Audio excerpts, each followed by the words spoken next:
요즘 신문에 읽다 보니까 기득권이라는 단어가 많이 등장해요. 제가 한번 기사 제목을 간략하게 읽어드리겠습니다. 막말 양문석 우상호의 마시간 586 기득권 구태정치 깨트려야 같은 야당끼리 한 말이에요. 한동훈 지구당 부활은 정치개혁 기득권 벽 깨야 내로남불 거대 기득권 노조의 괴롭힘 방지법 제정하라. 민노를 향한 삼성균형추 기득권 싸움의 업계는 한숨. 이젠 의료 개혁 핵심은 필수 의료 강화, 의사 기득권 깨기. 이런 기사들이 있는 거예요. 기득권 깨기, 기득권이 무너져야, 이런 말을 하고 있는 겁니다. 여러분, 기득권은 정치권에만 있는 것이 아니에요. 국회의원끼리 기득권이 있고요, 여야 간의 기득권 싸움을 하고 있고요, 또 회사에서도 노조 간의 기득권이 있고요, 또 직장에서도 기득권이 있고요, 사회 전반의 기득권이 있고요, 심지어는 교회 안에서도 기득권을 누리려고 하는 사람들이 있다 하는 것입니다. 그래서 국회의장을 지낸 한 정치인이 이렇게 말했어요. 기득권층이 기득권을 내놓지 않아 모든 문제가 발생하고 있다. 기득권층이 먼저 가지고 있는 사람이 기득권을 내놓지 않는 거예요. 그래서 문제가 해결되지 않는다는 문제가. 여러분, 대통령이 의원들이 또 가지고 있는 자들이 자기 기득권을 내놓으면요, 문제는 해결된다는 거예요. 절대로 기득권을 내놓지 않기 때문에 문제가 발생되고 있다. 저는 그 한 국회의원장의 말을 공감을 합니다. 여러분, 기득권 내놓는 것이 쉬운 문제가 아니라는 거예요. 그러면 성도 여러분, 우리가 기득권을 내리지 못하고 기득권을 지키려고 하고 기득권을 가지고 싸우려고 하는, 기득권 유지를 위해서 싸우려고 하는 그런 이유가 뭐냐 하는 거예요.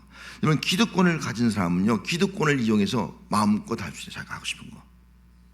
기득권을 이용해서. 기득권을 위해서 돈도 벌 수가 있어요. 기득권을 가지고요, 자기에게 유익한 일을 할 수가 있어요. 기득권을 가지고요, 누구 말도 안 되는 취업도 시킬 수 있어요. 기득권을 가지고요, 법을 겸허하게 이용해서, 법망을 피용해서요, 자기 이익을 올릴 수가 있는 것이 아니겠습니까? 또 기득권을 가지고 있어서 부를 가지고 권력도 가지고 있는 거예요. 기득권이기 때문에 큰 평 아파트에서 또 많은 돈을 벌어서 떵떵거리면서 살아갈 수 있다는 겁니다. 기득권을 가진 사람은요, 돈을 가지고 있기 때문에 그 돈을 가지고 자기 마음대로 할 수 있는 그런 모든 기반 여건을 가지고 있기 때문에 이 기득권을 놓지 않으려고 한다. 끊임없이 기득권을 가지고 자기 욕망을 위해서, 자기 이익을 위해서 살아가는 것이 기득권을 가진 자의 모습이라는 겁니다. 오늘 본문에 나오는 본문의 내용도요, 기득권을 가진 사람이 있었어요. 10절 말씀에 본문보다 좀 앞에 있습니다만은, 자기 궁궐에서 포악과 곱다를 쌓는 자들이 바른 일 행할 줄 모르니라. 여호와의 말씀이니라. 여기 자기 궁궐에서 이 사람이 누구냐면 기득권을 가진 사람이에요. 여러분, 궁궐 큰 저택이죠. 아무나 삽니까? 궁궐에서 얼마든지 호화롭게 살 수 있는 거예요. 좋은 집을 줘놓고 호화롭게 살 수 있는 거예요. 편하게 살 수 있는 거예요. 성결한 부자처럼 내 영혼아 먹고 마시고 즐기자, 얼마든지 그렇게 살아갈 수 있는 거예요. 심지어는 13절에 가서 보니까 그들은요, 겨울궁 여름궁 별장이에요. 겨울엔 겨울궁, 여름에는 여름궁 가서 상하궁도 있어요. 상하로 만들어요. 상하. 여러분, 코끼리 얼마나 비쌉니까? 상하가. 그렇게 만들어 놓고 있는 거예요. 이 당시는 아모스 시대가 활동할 당시는 여로보암 2세 때거든요. 그때는 나라가 가장 강성하고요, 아주 왕성한 경제 번영을 이루됩니다. 그러니까 가지고 있는 기득권을 가진 자들은요, 이 기득권을 놓칠 수가 없던 거예요. 왜? 기득권을 가지고 있으면 내 마음대로 부를 누리면서 좋은 집에서 하고 싶고 다 하면서 살고 있는데 누굴 부러워할 게 있습니까? 왜 기득권을 왜 놓습니까? 왜 기득권 싸움에 질 이유가 어디 있겠습니까? 악자까지 기득권 지키고 악자까지 기득권 싸움에 승리해야죠. 이것이 바로 그 당시의 모습이에요. 이것이 바로 오늘 우리 사회 모습이다 하라고요. 절대로 기득권 가진 자요, 기득권을 놓지 않습니다. 아무리 기득권을 깨트려야 된다, 안 깨진다는 거예요. 안 깨진다는 거예요. 자, 그럼 오늘 성경 말씀에 기득권을 가진 자의 모습을 보세요. 오늘 본문에 10절에 자기 궁궐에서 포악과 겁탈을 쌓은 자들이 바른 일을 행할 줄 모르냐 그렇게 말씀했거든요. 자, 기득권을 가진 자는 먼저 자기 궁궐이에요. 자기 궁궐. 이 자기 궁궐이란 말은 그 원어에 보면요, 성체, 성체. 자기 보호하는 거 아니에요. 어마어마한 집을 짓는 거예요. 오늘로 하면요, 큰 아파트를 짓는 거예요. 큰 아파트를 가지고요, 뭐 지난번에 보니까 뭐 어마어마한들 고급 아파트를 많이 있지 않습니까? 그걸 소유하고 있는 거예요. 그리고 그것뿐만 아니라 거기에 좋은 것도 상하로 장식했잖아요. 보소로 장식하잖아요. 필요한 거 다 장식하고 자기 자신의 만족과 욕망과 자기 자신의 행복만을 위해서 살아가는 사람들, 이런 사람들이 바로 기득권을 가진 사람이라는 거예요. 이웃 생각하지 않아요. 나만 생각하지. 나만 돈 벌어야지 다른 사람 돈 버는 거 원치 않습니다. 기득권 가진 사람은요, 그거 빼앗기지 않으려는 거예요. 내가 버는 수입이 있으면요, 다른 사람 거기 들어오지 못하게 하는 거예요. 어쩌면 대기업들도 마찬가지인 거예요. 기득권을 가지고 있으니까 중소기업 이런 것들 그런 자리에 들어오지 못하게 막아버리는 거라고요. 이게 기득권을 가진 사람들이 그렇게 무서운 거라고요. 또 기득권 가진 사람의 특징은요, 이게 포악과 겁탈이랬어요. 이 포악과 겁탈이란 말은요, 포악이란 말은요, 잔인하다는 거예요. 불의, 거짓, 부정, 그릇됨. 또 겁탈이란 말은요, 시부리어 쇼드란 말인데 폭력, 황폐, 파괴, 억압, 허비, 이런 뜻을 가지고 있는 거예요. 그럼 기득권을 가진 자가 어떻게 하는 거예요? 자기 기득권을 유지하기 위해서 보이지 않는 폭력으로 다른 사람들의 재산을 빼앗아가는 거예요. 재산을. 우리는 돈 못 벌자 그 사람 돈을 버는 거예요. 가진 방법을 동원해서. 잔인하고 거짓과 불의한 방법을 통해서 벌거벗기듯이 백성들을 벌거벗기고 있는 그런 삶의 모습을 지적하고 있는 겁니다. 기득권자들은 가난하고 힘이 없는 사람들을 억압하고 황폐케 하고 그들의 삶을 파괴시키는 거예요. 왜? 자기의 부를 위해서, 자기의 유익을 위해서.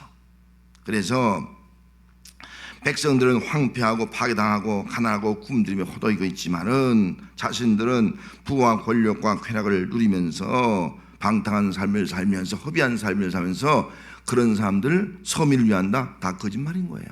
거짓과 불이라는 거예요. 이것이 그 당시의 모습이고요, 어쩌면 이 시대에 우리의 모습이 이런 모습이 있기도 한다는 겁니다. 또 한 가지는요, 기득권을 가진 사람은 바른 일을 행할지 모른다, 그렇게 말씀해요. 바른 일을 행할지 모른다, 올바른 일을 행할지 모른다, 그런 말의 뜻이기도 하지만 이 원어의 뜻을 보면요, 이 말의 뜻은 본래 니오아흐란 말로 쓰였거든요. 이것은 앞부분, 앞에란 말이에요. 앞에 있지 않다는 거예요. 누구 앞에? 하나님 앞에 있지 않다는 거예요. 그러면 기득권을 가진 사람은요, 하나님 앞에 있지 않아. 하나님 앞에 있으면요, 하나님을 두려워하는 거예요. 하나님 보시기에 악을 행할 수가 없는 거예요. 하나님 보시기에 올바른 삶을 살아가는 거예요.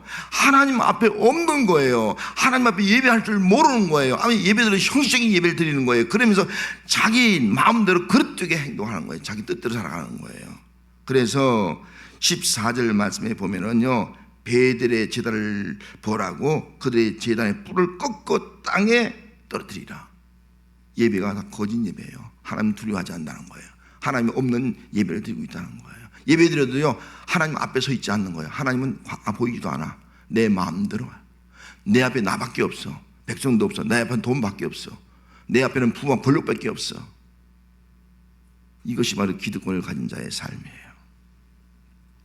여러분, 솔직히 지난번에 어떤 사람이 지나가면 식당에 갔더니 부자가 되세요 인사하더라고요. 기분 나쁩니까? 좋습니까?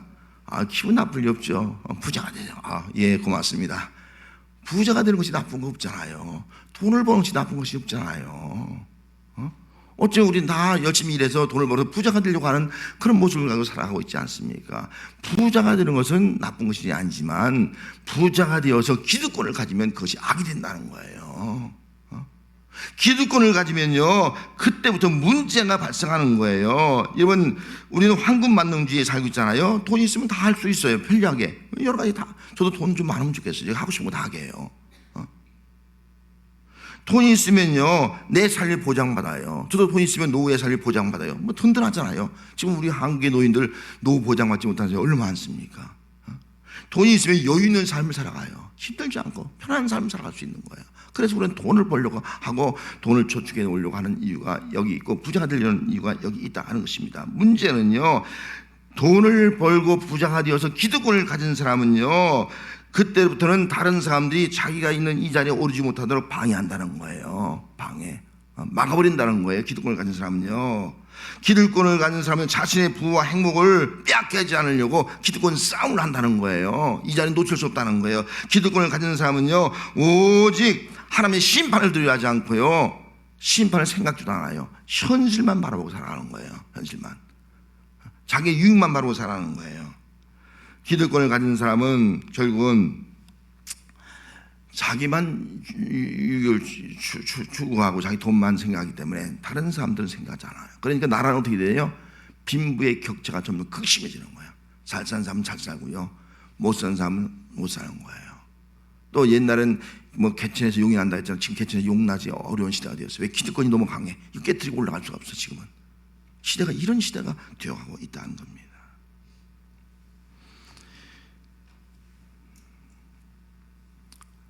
문제는 기득권을 가진 사람이 아까 한 국회의원장이 말했듯이 기득권을 절대로 내놓지 않는다. 내려놓으면 해결돼.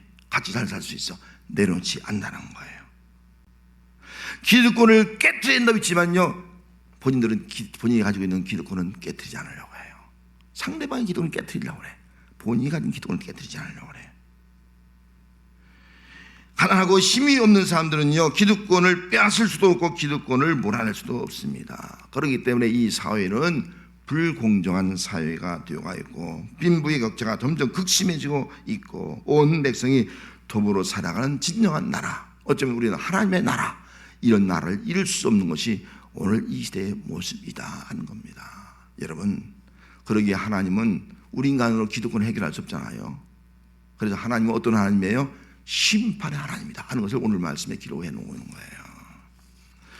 불공정한 나라를 정의와 평화의 나라로 만들며 빈부의 격차가 없는 세상을 만들 수 있는 그 방법은 없는 거예요. 우리 인간의 힘으로는 권력으로도 할 수 없고요, 돈의 우위로도 할 수 없고요, 개혁적인 정치인들이 아무리 개혁을 외치면서 기득권을 깨트린다고 해도요, 그렇게 되는 것이 아니라는 거예요.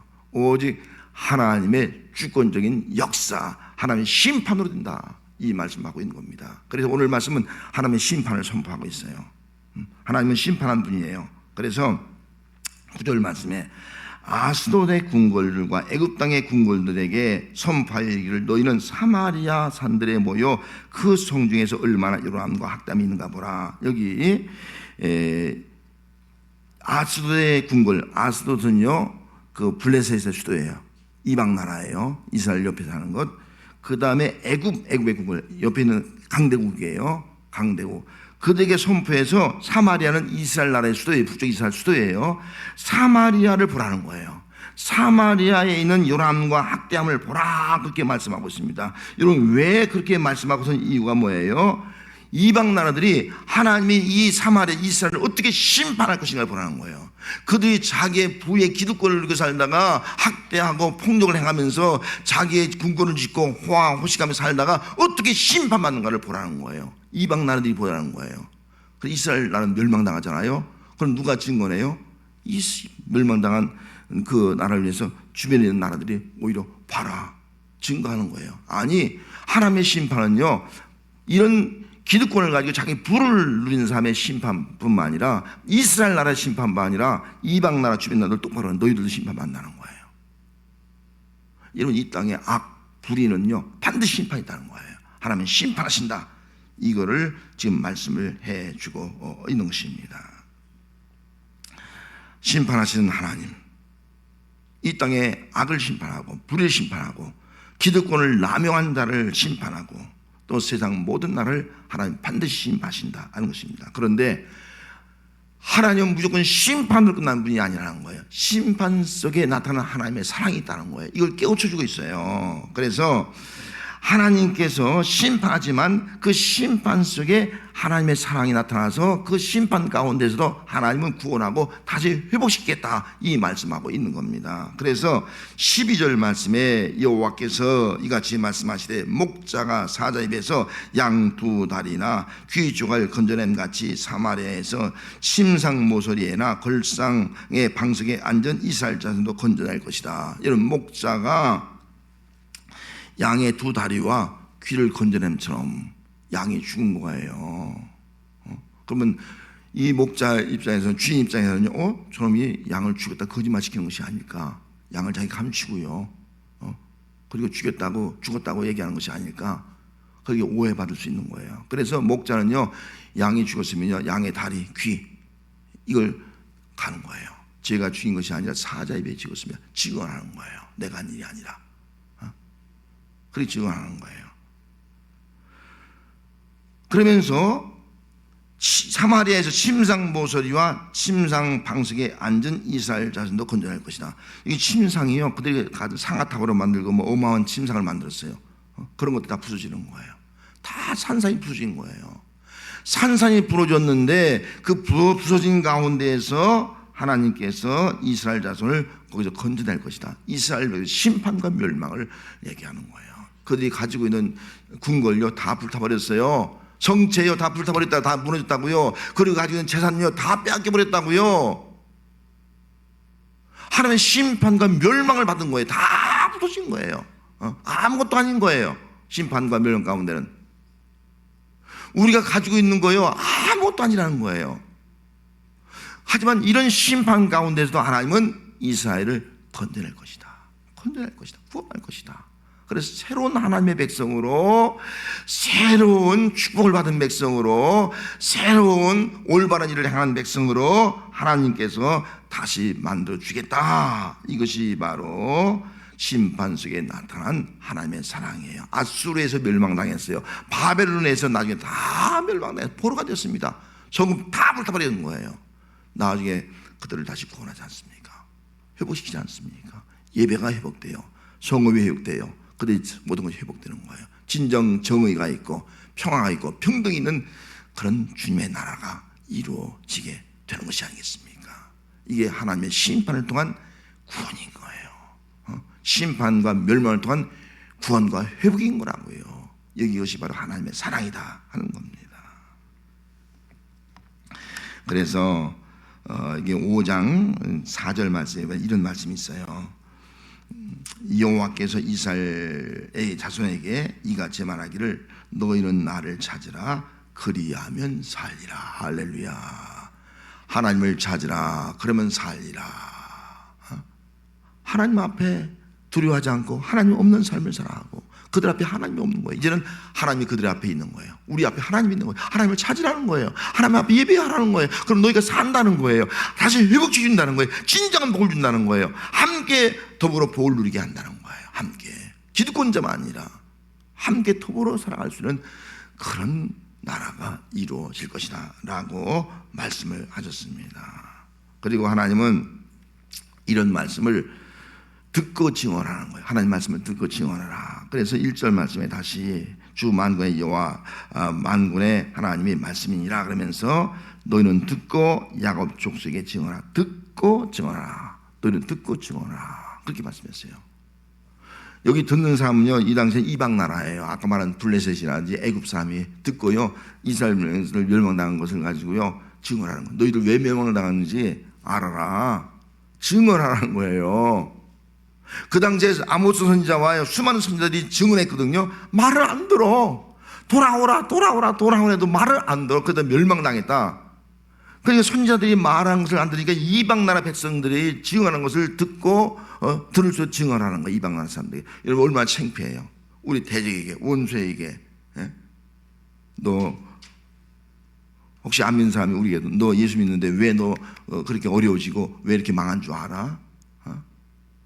너 하나님 앞에 서 있지 않고 너 기득권을 가지고 네 마음대로 살아 그래. 너 자신만을 위해 살아 그래. 그런 말을 듣는다면 얼마나 창피한 일이에요. 그래 듣고 증언하라. 이방 하나님 이방 나라를 통해서 듣고 증언하게 만든 거예요. 듣고 증언할 사람은 이방 나라 사람이 아니지 않습니까? 유대에 있는 이스라엘에 있는 선자들 통해서 그들은 듣고 증언하고 있어요. 그걸 들어야 돼요. 들어야 돼요. 그래서 우리의 주어진 사명은요, 듣고 증언하는 거예요. 하나님의 말씀을 듣고 증언하는 거. 하나님의 심판과 구원이 있다. 멸망과 또 회복이 있다. 또 하나님의 사랑이 있다. 이걸 증언하는 것이 바로 오늘 우리의 삶의 모습이 되어야 한다는 겁니다. 하나님께서 우리에게 해준 일이 있어요. 여러분, 우리 예수 믿는 사람들은 하나님이 예수님 땅에 보내주셔서 우리를 구원해 줬잖아요. 여러분, 나 예수 때문에 구원받은 줄 믿습니다. 우리 성도는 누구냐 하면 나는 구원받은 사람입니다. 예수님이 십자가에 죽으시고 부활함으로 우리는 죄와 사망에서 구원받은 사람입니다. 나는 구원받은 자입니다. 이 분명한 자기 정체성을 가져야 돼. 나는 누구냐? 나는 구원받은 사람이다. 구원받은 성도다. 첫 번째, 이 정체성을 가져야 돼. 두 번째, 자기 정체성이 있어요. 두 번째 정체성은 나는 누구라는 거예요? 나는 예수의 증인이다. 나는 누구라고요? 예수의 증인이다 하는 거예요. 이번 예수님께서 우리만 구원했습니까? 만민을 구원하잖아요. 이 땅에 하나님의 나라를 이루기 원하잖아요. 그래서 제자들에게요, 예수님이 승천하시면서 오직 성령이 너에게 임하시면요, 너에게 권능을 받으라. 너에게 권능을 받고 예루살렘과 사마리아와 유대와 땅끝까지로 내 증인이더라 이 삶을 준 거예요. 그래서 예수 믿는 사람은 누구냐? 나는 예수의 증인. 믿습니까? 나는 구원받는 자, 나는 예수의 증인. 이런 자기 정체성을 가져야 된다는 거예요. 그래야지 구원의 감격과 확신을 가지고 하나님을 경배하고요, 그리고 이 땅에 예수 그리스도를 증언하는 거예요. 당신을 위해서 예수님이 십자가에 죽으시고 부활했습니다. 예수를 증언하는 거예요. 예수 믿어야 진정한 구원이 있고 평화가 있고 평등이 있고 자유가 있고 이 땅에 하나님의 나라가 이루어집니다. 증언하는 거예요. 여러분, 이 증언의 사명을 감당할 수 있는 성도가 되시기를 바랍니다. 일상의 유혹이라고 하는 책이 있습니다. 손성찬 씨가 지은 책인데요, 이 책에 이런 글이 있어요. 주부에도 올려놨습니다만은, 예수님은 낙타가 바늘귀로 들어가는 것이 부자가 하나님 나라에 들어가는 것보다 쉬우니라라는 시대의 비유를 남기신다. 소유욕에 빠진 사람은 도무지 하나님 나라를 찾기 어렵기 때문에, 아니 찾지 않기 때문이다, 이런 말씀을 했습니다. 여러분, 부자가 왜 하나님 나라에 들어가기 어렵습니까? 부자도 하나님의 나라 들어가죠. 부자도 예수 믿으면 하나님 나라에 들어가게 될 줄 믿습니다. 부자도 예수 믿으면 들어가는 거예요. 믿음으로 들어간 나라이기 때문에 들어가는 거예요. 그러나 부자가 예수님의 나라에 들어가기 어렵다는 말씀들은, 어떤 부자가 예수님에 찾아왔잖아요. 어떻게 하면 영생을 얻을 수 있습니까? 소욕이 있는 소욕, 버리지 못하는 거예요. 물질의 노예가 된 거라고요. 돈을 사랑한다고요. 소유욕에 빠지면요, 또 물질의 노예가 되면요, 예수님이 주인이 아니에요. 하나님의 주인이 아니라고요. 또 부를 가지고 내 영혼아 오늘 먹고 마시고 즐기자 이렇게 말하는 사람은요, 천국이 필요 없다고요. 지금 내가 살아가는 삶이 천국이에요. 예수님 빨리 오지 마세요. 지금이 내가 천국입니다. 지금 내가 부유하게 평화롭게 지금 잘 살고 있습니다. 주님 오지 마세요. 하나님을 두려워하지 않고요, 자기 기득권을 내려놓지 않고요, 오직 자기 자신만 위해서 안일하게 살아가는 사람들, 이것이 바로 현대인들이 아니겠습니까? 어쩌면 우리의 모습은 아니냐는 거예요. 사람은 돈의 지배를 받으며 돈의 부재 앞에 두려움을 느끼며 돈이 하나님이 된다, 그렇게 말씀했어요. 사람은요, 돈의 지배를 받아. 돈의 부재 앞에, 돈이 없으면요 막 두려워 어떡하지 살지. 이게 우리 인간의 모습이라는 거예요. 그래서 우리는 돈이 좀 쥐고 있어야 돼. 돈을 벌어야 돼. 여러분, 우리는 돈의 지배를 받는 것이 아니라 하나님의 지배를 받는 성도가 되어야 할 줄 믿습니다. 하나님의 지배. 하나님의 지배고 하나님의 통치하는 것이 뭐예요? 그것이 하나님의 나라인 줄로 믿습니다. 이 하나님의 나라는 부자든 가난하든 다 믿음을 가진 자가 들어가는 거예요. 아무리 부자가 되고 돈이 많아도요, 믿음이 없으면 들어갈 수가 없고요, 믿음을 가지면 들어가게 되어 있다 하는 것입니다. 그렇기 때문에 우리는 누굴 증거하는 거예요? 예수를 믿고요, 예수의 증인들, 예수를 증거하는 거예요. 부자든 가난한 사람이든 또 권력 있는 사람 없는 사람이든 다 예수 믿어서 하나님 나라에 들어가라. 하나님의 나라는 어떤 의의 바른 나라의 의와 평화 기쁨의 나라라고요. 이 땅에 이 복음을 증거해서 이 땅에 있는 모든 사람들이 다 예수로 말미암아 정말 하나님의 나라 의와 평강과 기쁨을 누리는 삶을 사는 역사가 나타나는 삶이 될 수 있도록 우리는 듣고, 오늘 말씀을 듣고 그 예수님을, 복음을, 하나님 나라를 증언하는 삶을 사는 삶이 우리의 삶이 되어야 할 줄로 믿습니다. 기도하겠습니다.